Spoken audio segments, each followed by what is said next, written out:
পশুর যেসব ত্রুটি থাকলে কোরবানি শুদ্ধ হয় না। কোরবানির পশু এবং ত্রুটি মুক্ত হওয়া অবশ্যই শুদ্ধ। 7টি দোষ বা থাকলে সেই পশু কোরবানি দেওয়া জায়েজ নয়। নাম্বার 1, যে পশু অন্ধ অর্থাৎ চোখে দেখতে পারে না।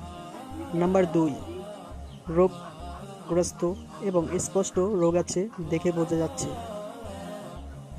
নাম্বার 3, পঙ্গু, যার পঙ্গু কোনো পশু কোরবানি দেওয়া জায়েজ নয়। নাম্বার 4,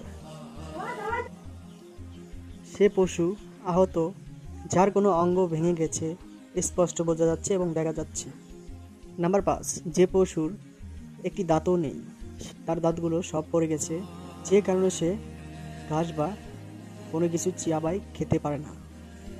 নাম্বার 6, যে পশু শিং একেবারে ভেঙে গেছে এবং এই কারণে তার মস্তিষ্ক সমস্যা হয়েছে।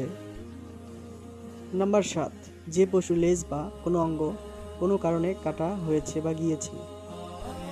মহান আল্লাহ তাআলা আমাদের আমল করার তৌফিক দান করুক, আমিন।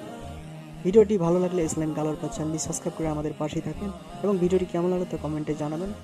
ভিডিওটি শেয়ার করবেন এবং লাইক করে চ্যানেলটি সাবস্ক্রাইব করে সাথেই থাকবেন। আল্লাহ হাফেজ। নেক্সট ভিডিওতে আবার দেখা হবে।